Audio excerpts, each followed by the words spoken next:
নমস্কার বন্ধুরা, মাল্টিয়া CSC centre YouTube চ্যানেলের পক্ষ থেকে সকলকে স্বাগত জানাই। আমি রয়েছি সুমন তোমাদের সাথে। ফাইনালি আরপিএফ অর্থাৎ রেলওয়ে প্রোটেকশন ফোর্সের তরফ থেকে আবার নতুন রিক্রুটমেন্টের নোটিশ প্রকাশিত হলো আজকে। তো আজকের ভিডিওতে আলোচনা করব যে আরপিএফ এর যে রিক্রুটমেন্ট নোটিশ প্রকাশিত হয়েছে সাব ইন্সপেক্টর এবং কনস্টেবলে। তো আজকের ভিডিওতে তোমাদের পুরো ডিটেলস আলোচনা করে দেবো যে কারা কারা এই পোস্টের জন্য আবেদন করতে পারবে।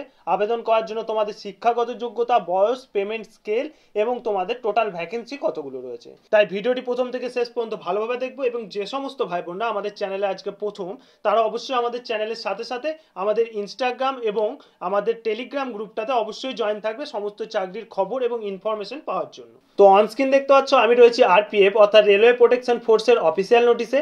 রিক্রুটমেন্টের যে নোটিশটা প্রকাশিত হয়েছে, তোমাদের রিক্রুটমেন্ট নোটিশে প্রথমেই তোমাদের বলা হয়েছে recruitment of sub inspector and constable in railway protection force and railway protection special force. RPF অর্থাৎ রেলওয়ে প্রোটেকশন ফোর্সের তরফ থেকে যে দুটি ভ্যাকেন্সি প্রকাশিত হয়েছে, একটা হচ্ছে সাব ইন্সপেক্টর এবং নেক্সট হচ্ছে কনস্টেবল। এখানে তোমাদের কয়েকটি ইম্পর্টেন্ট ডেট বলে দেওয়া হয়েছে। ওপেনিং ডেট অফ অ্যাপ্লিকেশন 15/4/2024 অর্থাৎ এপ্রিল মাসের 15 তারিখ থেকে তোমরা আবেদন করতে পারবে। এবং closing date of submission of application 14/5/2024 অর্থাৎ মে মাসের 14 তারিখ পর্যন্ত তোমরা এটার আবেদন করতে পারবে এই সাব ইন্সপেক্টর এবং কনস্টেবলের জন্য। এরপর নিচে তোমরা দেখে নাও সাব ইন্সপেক্টর এবং কনস্টেবল এই দুটো পোস্টের জন্য আলাদা আলাদাভাবে তোমাদের ডিটেলস তুলে ধরা হয়েছে। প্রথমে দেখে নাও সাব ইন্সপেক্টর নিয়ে আলোচনা করে দিচ্ছি। এখানে তোমাদের এডুকেশন কোয়ালিফিকেশন সাব ইন্সপেক্টরের জন্য বলা হয়েছে graduation for a recognise university, অর্থাৎ যে কোনো রেকগনাইজ ইউনিভার্সিটি থেকে তোমরা গ্র্যাজুয়েশন পাস আউট হলেই এই সাব ইন্সপেক্টর পোস্টের জন্য আবেদন করতে পারবে। এবং এখানে তোমরা তোমাদের এজ ক্যালকুলেশনটা কি করা হয়েছে দেখে নাও। 20 থেকে 28 বছর বয়সী সমস্ত ছেলে এবং মেয়েরা এই সাব ইন্সপেক্টর পোস্টের জন্য আবেদন করতে পারবে। এই সাব ইন্সপেক্টর পোস্টের জন্য তোমাদের টোটাল ভ্যাকেন্সি কত দেওয়া হয়েছে? এখানে তোমাদের টোটাল ভ্যাকেন্সি দেওয়া হয়েছে 452টি। ওকে, এবার দেখে নাও কনস্টেবলের জন্য। কনস্টেবলের জন্য তোমাদের এডুকেশন কোয়ালিফিকেশন কি চাওয়া হয়েছে? এখানে বলা হয়েছে 10th pass or equivalent from a recognise board by the government of India, অর্থাৎ তোমরা যে কোনো রেকগনাইজ বোর্ড থেকে গভর্নমেন্ট অফ ইন্ডিয়ার আন্ডারে 10 পাস আউট হলেই তোমরা এই পোস্টের জন্য, এই পোস্ট বলতে কনস্টেবল পোস্টের জন্য আবেদন করতে পারবে। এখানে তোমাদের বয়স চাওয়া হচ্ছে 18 থেকে 28 বছরের মধ্যে। এবং এখানে তোমাদের ভ্যাকেন্সি দেওয়া হয়েছে 4208টি।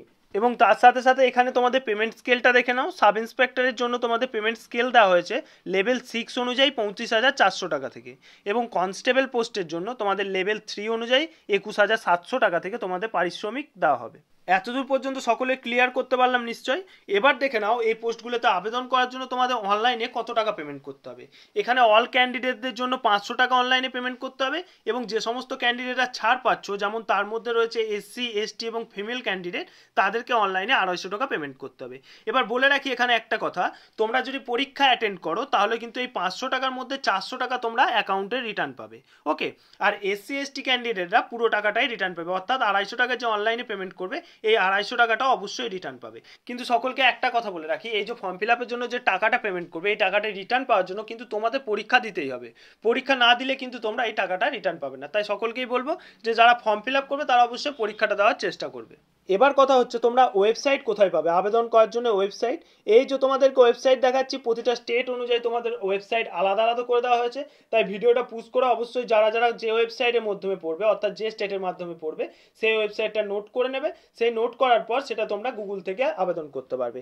কলকাতার যারা যারা আন্ডারে রয়েছে তারা www.rrbkolkata.gov.in এই ওয়েবসাইটের মাধ্যমে প্রথমে রেজিস্ট্রেশন কমপ্লিট করে তারপর তোমাদের ফর্ম ফিল আপ করতে হবে। তো বন্ধুরা, পুরো পিডিএফটা আশা করছি তোমাদের সামনে ক্লিয়ার করতে পারলাম। তাও যদি কোনো ভাই বোনের কোনো রকম কোনো সমস্যা থাকে অবশ্যই কমেন্ট সেকশনে কমেন্ট করে জানাও।